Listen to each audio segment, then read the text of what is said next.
Good evening friends. MK trading बेलदार पक्ष থেকে আমি গোপাল আপনাদের সবাইকে হার্দিক অভিনন্দন জানাচ্ছি আজকের অ্যানালাইসিস ভিডিওতে। আগামী কাল 7th নভেম্বর শুক্রবার উইকলি ক্লোজিং কিভাবে করতে পারে নিফটি, ব্যাংক নিফটি, ওভারঅল মার্কেটের মুড কেমন চলছে, গ্লোবাল মার্কেট কিভাবে ট্রেড করছে, মার্কেটের সেন্টিমেন্ট কি আছে, মার্কেট ক্রমশ কয়েকদিন ধরে ডাউন যাচ্ছে। 29 অক্টোবর থেকে কন্টিনিউ মার্কেটে আমরা একটা শার্প ফল দেখতে পাচ্ছি, যেখানে 26,100 থেকে আজকে 25,500 প্রায় 600 পয়েন্ট কারেকশান আমরা দেখতে পাচ্ছি লাইভ মার্কেটে। তো এইভাবে ডাউনফল আরও কতদিন চলতে পারে, কোন জায়গায় নিফটি বাউন্স নিতে পারে, আরও কতটা কারেকশান আমরা দেখতে পারি, সমস্ত কিছু ডিপলি অ্যানালাইসিস করব আজকের ভিডিওতে। অ্যানালাইসিস ভিডিওতে যাওয়ার আগে অবশ্যই আপনাদেরকে দেখিয়ে রাখব ডিসক্লেমার অবশ্যই ভালো করে আপনারা পড়ে নিন, কারণ আমি কোনো সেবি রেজিস্টার অ্যানালাইসিস্ট নই। যা কিছু ভিডিওতে ইনফরমেশান দিচ্ছি টোটালটাই কিন্তু এডুকেশন এবং লার্নিং পারপাসের জন্য। চলুন এবার যাওয়া যাক নিফটির চার্টে। তার আগে বলে দিই, যারা আমার টেলিগ্রাম চ্যানেলে আছেন, free Telegram MK trading and academy for the stock market Telegram চ্যানেলে যারা আছেন প্রত্যেককেই কিন্তু অবগত লাস্ট কয়েকদিন ধরে যেভাবে আমি লাইভ মার্কেটে আপনাদের ইনফর্ম করছি টাইম টু টাইম, প্রতিটা কিন্তু লেভেল কিন্তু ওয়ার্ক করছে। কালকের ডেটে বলেছিলাম মার্কেট ওপেনিংয়ের আগে মার্কেট ডিপ নেবে। আজকেও দেখে নিন টেলিগ্রামে আমি কিন্তু মর্নিংয়ে বলেছিলাম মার্কেট ওপেনিংয়ের আগে যে মার্কেট একটা বাউন্স নেবে আপ সাইডে, একদম ক্লিয়ারলি বলেছিলাম মার্কেট বাউন্স নেবে আপ সাইডে। এবং আজকে দেখুন 5-10 মিনিট আপনারা দেখে নিন, যদি 5 মিনিট টাইম ফ্রেমে আমরা দেখে নিই নিফটিকে, তাহলে কিন্তু ফার্স্ট একটা বাউন্স কিন্তু আমরা আজকের ডেটে কিন্তু আমরা দেখতে পেয়েছি।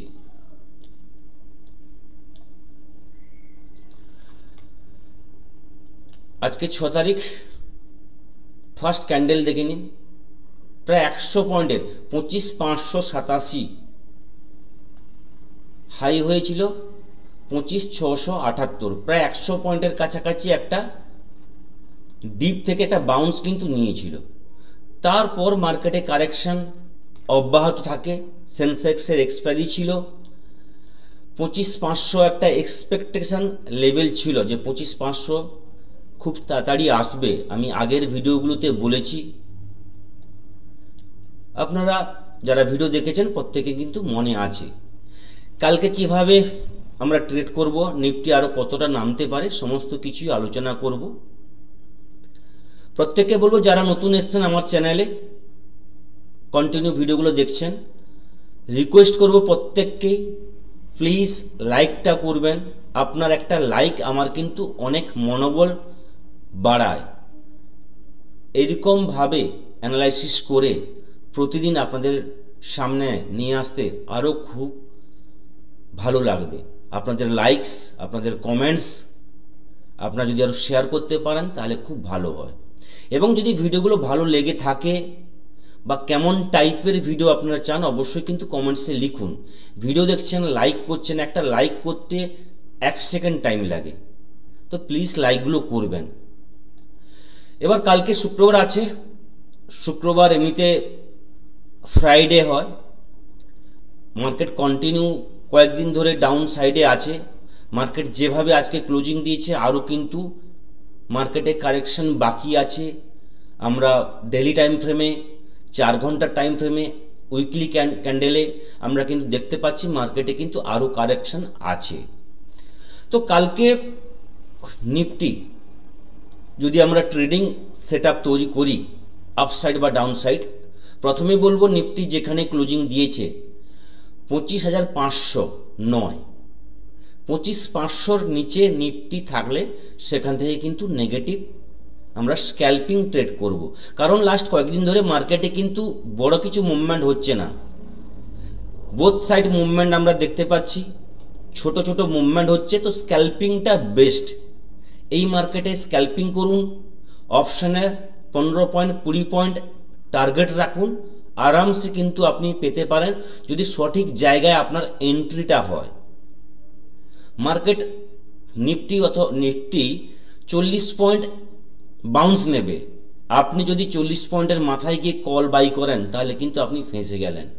মার্কেট কারেকশন নিচ্ছে, রেঞ্জের মধ্যে ট্রেড করছে, 40 পয়েন্ট ডাউন হলো, আপনি 40 পয়েন্টের পর কি 30 পয়েন্টের পর আপনি পুট সাইডের ট্রেড নিলেন, তাহলে কিন্তু আপনি ট্র্যাপ হয়ে গেলেন। তো সঠিক জায়গা আপনি আগে নির্বাচন করুন, এন্ট্রি লেভেলটা সঠিক জায়গায় করুন। এন্ট্রি নেওয়ার পর প্রফিট দিচ্ছে আপনাকে 15 পয়েন্ট 20 পয়েন্ট, তাহলে কিন্তু বেশি লোভ না করে প্রফিট বুক করুন এবং সেই প্রফিটটাকে বাড়ি নিয়ে যাওয়ার চেষ্টা করুন। ওভার ট্রেডিং করবেন না, ট্রেডিংটা লিমিটেড রাখুন। দুটো ম্যাক্সিমাম 3টে, দুটো ট্রেড প্রফিট দিচ্ছে, ট্রেড সেদিন অ্যাভয়েড করুন। যাই হোক, নিফটির অ্যানালাইসিসে আসি। তো যে কথা বলছিলাম, 25,500 নিচে যদি নিফটি কালকে থাকে তাহলে কিন্তু নিফটিতে ডাউন ট্রেড বা ডাউন সাইডের জন্য আমরা ট্রেড নেব, যেখানে নিফটির ফার্স্ট বলতে পারি আজকের লো 25,480 আমরা দেখতে পাবো। 25,480 লেভেলটা ব্রেক করে গেলে 25,440 থেকে 50 জোন কিন্তু একবার নিফটি টাচ করবে এবং 25,445 নিফটির একটা সাপোর্ট জোন আছে।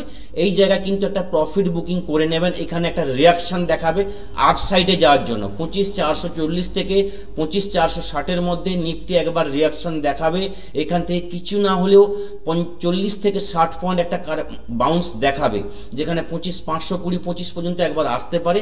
এই জায়গাটা মাথায় রেখে কিন্তু ট্রেড করবেন।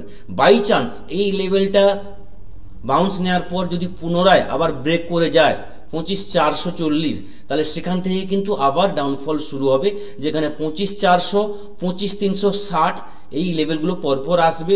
25,360 যদি লেভেলটা ব্রেক করে যায় তাহলে কিন্তু নিফটির নেক্সট টার্গেট থাকবে 25,250। এই টার্গেটের জন্য নিফটি কিন্তু প্ল্যান করছে এবং 25,445 যদি ব্রেক করে যায়, 25,440 যে লেভেলটা বললাম, এই লেভেল ব্রেক করে গেলে এখানে একটা গ্যাপ রেখে গেছে, এই গ্যাপ কিন্তু নিফটি ফিল আপ করতে আসবে, যেটা আমার অ্যানালাইসিস বলছে নিফটি এই জায়গা পর্যন্ত কিন্তু আসবে যদি 25,440 লেভেলটা ব্রেক করে যায়।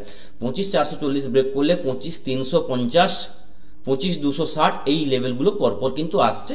ওভারঅল কালকের ডেটে যদি 25,440-এর নিচে নিফটি ক্লোজিং দেয় তাহলে কিন্তু ওভারঅল কিন্তু উইকলি চার্টেও নেগেটিভ ফর্ম তৈরি হবে, ডেলি চার্টেও নেগেটিভ ফর্ম তৈরি হবে, 4 ঘন্টা টাইম ফ্রেমেও কিন্তু সেইভাবে সিগন্যাল দিচ্ছে নিফটি কিন্তু ডাউনের বা সেল অন রাইজ মার্কেট চলছে। এবার ডাউন মার্কেটেও বাউন্স আসে, প্রফিট বুকিং হয়। তো নিফটি 25,550 লেভেলটা মনে রাখবেন, 25,550-এর উপরে নিফটি স্টে করতে পারলে পজিটিভ এবং স্ট্রেংথ যদি গ্রিন ক্যান্ডেল 25,550-এর উপরে নিফটি স্টে করে, সেখান থেকে নিফটির স্ক্যাল্পিং হবে 25,590 25,620 25,640 এই লেভেল পর্যন্ত ম্যাক্সিমাম নিফটি আপসাইডে মুভমেন্ট করতে পারে। যদি কোনো পজিটিভ নিউজ আসে তাহলে কিন্তু 25,640-এর উপরে নিফটি যতক্ষণ না স্টে করতে পারছে পজিটিভ মুভমেন্ট হবে না।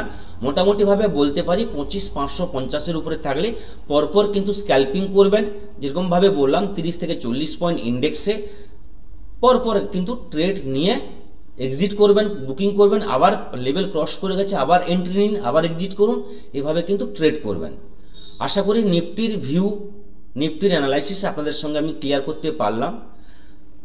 তো নিফটি যেটা বলছিলাম, আসছে কয়েকদিনের ভিতরে নিফটির ডেলি টাইম ফ্রেমে, উইকলি টাইম ফ্রেমে 25,300 25,250 এই লেভেলগুলো কিন্তু নিফটি কিন্তু ইঙ্গিত করছে। তো আমরা যেহেতু ইন্টারডে ট্রেডিং করছি, আমরা কিন্তু স্ক্যাল্পিং ট্রেডিং করি, আমরা হোল্ডিং বা পজিশনালে যাই না। তো আমাদের প্ল্যান হবে স্ক্যাল্পিং করার মতো লেভেল। লাইভ মার্কেটে আমার সাপোর্ট ব্রেক করেছে, নেক্সট সাপোর্ট পর্যন্ত টার্গেট থাকবে, নেক্সট সাপোর্ট ব্রেক করেছে, পরের সাপোর্টের জন্য আমরা ট্রেড নেব।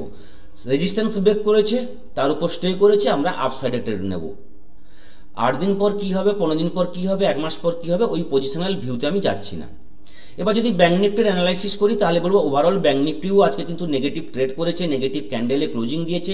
272 পয়েন্ট নেগেটিভ ব্যাঙ্ক নিফটি আজকে কিন্তু আমরা মুভমেন্ট দেখেছি। ব্যাংকিং সেক্টরে তেমন কোনো আমরা পজিটিভ র্যালি আমরা ব্যাংকিং সেক্টরে দেখতে পাইনি।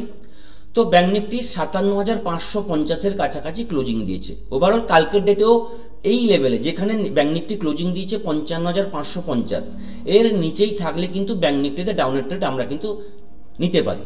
যেখানে ফার্স্ট টার্গেট থাকবে 57,480, সেকেন্ড টার্গেট থাকবে 57,360, থার্ড টার্গেট থাকবে 57,200। এই লেভেল কিন্তু কালকে ব্যাঙ্ক নিফটির জন্য টার্গেট থাকবে। ম্যাক্সিমাম 57,200 পর্যন্ত ব্যাঙ্ক নিফটি একটা কারেকশন নিতে পারে কালকের ডেটে। ওভারঅল যদি ডাউনফল হয় বড় কিন্তু কারেকশন 57,200 পর্যন্ত কিন্তু একটা দেখতে পারি, এবং 57,200-র নিচে যদি ক্লোজিং দেয় তাহলে কিন্তু আরও বড় ফল কিন্তু আমরা এক্সপেক্ট করতে পারি নেক্সট উইকে।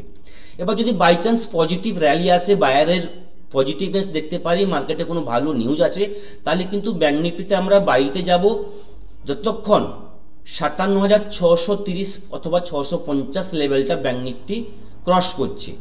57,650-এর উপরে ব্যাঙ্ক নিফটি পজিটিভ স্ট্রেংথ ক্যান্ডেলে ক্লোজিং দিলে তারপর কিন্তু ব্যাঙ্ক নিফটিতে একটা বাইংয়ের জন্য আমরা ট্রেড নিতে পারি। যেখানে ফার্স্ট টার্গেট থাকবে 57,730, 57,800, 57,850, 57,950, ম্যাক্সিমাম 58,000 পর্যন্ত বাউন্স নিতে পারে। ওভারঅল মার্কেট কিন্তু চলছে সেল অন রাইজ, এই কথাটা মাথায় রেখে এভরি রাইজে সেলের জায়গা খুঁজুন লাইভ মার্কেটে। কোন জায়গায় মার্কেট রিয়াকশন দেখাচ্ছে, প্রতিটা বাউন্সে মার্কেট কোন জায়গায় সেলারের অ্যাক্টিভিটি বা সেলার ইনক্রিজ হচ্ছে, সেলিংয়ের কোনো ক্যান্ডেল তৈরি হচ্ছে, তো ওই ক্যান্ডেলগুলো চার্টে কিন্তু মিস করবেন না। আরামসে কিন্তু ইজিলি কিন্তু পয়েন্ট ক্যাপচার করা যায়। বোথ সাইড মুভমেন্ট হচ্ছে, সেই কারণে বললাম কোনো কিছু নিয়ে হোল্ড করবেন না। মার্কেট সেল অন রাইজ থাকুক, কিন্তু আমি সেল সাইডে বসে মার্কেট বাউন্স নিচ্ছে সেই জায়গায় আমি বসে থাকবো, আমার স্টপ লস খেয়ে যাবে, আবার বাই করব, আবার সেল করব, সেই সব না করে ছোট ছোট টার্গেট নিন, টার্গেট অ্যাচিভড এক্সিট করুন, রেস্ট নিন 10 মিনিট 15 মিনিট, আবার কোনো সেটআপে আসে তখন নিন। 2-3টের বেশি ট্রেড করবেন না। তো এই থাকলো কালকের জন্য নিফটি ওভারঅল এবং ব্যাঙ্ক নিফটি রিভিউ। এবার যদি একটু গ্লোবাল মার্কেট আমরা দেখে নিই তাহলে কিছুটা হলেও ক্লিয়ার হতে পারি কালকে মার্কেট কিভাবে ওপেনিং হতে পারে। গ্লোবাল ইউএস মার্কেট যদি আমরা দেখে নিই, ইউএস মার্কেট পজিটিভ ট্রেড করছে। ফিউচার দাও, S&P 500, ন্যাসডাক ওভারঅল পজিটিভ আছে। ইউরোপ মার্কেট প্রতিটা ইন্ডেক্স নেগেটিভ আছে। এশিয়ান মার্কেট যদি আমরা দেখে নিই তাহলে দেখতে পাবো এশিয়ান মার্কেট ওভারঅল কিন্তু পজিটিভ দেখাচ্ছে প্রতিটা এশিয়ান মার্কেট। গিফট নিফটির ফিউচার এখনও 25,590-এর কাছাকাছি দাঁড়িয়ে আছে ফিউচার। বাকি ওভারঅল এশিয়ান মার্কেট পজিটিভ আছে। তো এটুকু ইঙ্গিত আমরা পাচ্ছি মার্কেট খুব বড় গ্যাপ আপ গ্যাপ ডাউনে কালকে ওপেন হবে না, ফ্ল্যাট ওপেনিংয়ের চান্স বেশি। 30-40 point positive, 30-40 point negative opening হওয়ার চান্স বেশি। যদি পজিটিভ ওপেনিং হয় তাহলে রেজিস্ট্যান্সে সেলিংয়ের অপরচুনিটি পাবেন।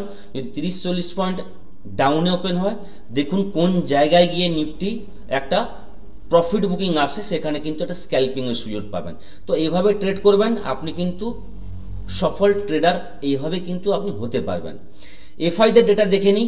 আজকে 6 তারিখ এফআইদের সেলিং 3,263 কোটি টাকার, ডিআইদের বাই 5,283 কোটি টাকার।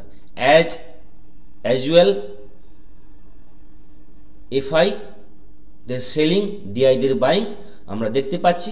সেলিং হওয়াটাই স্বাভাবিক এফআইদের, কারণ মার্কেট যেভাবে কন্টিনিউ ডাউন যাচ্ছে এফআইদের সেলিং না করে থাকতে পারবে না।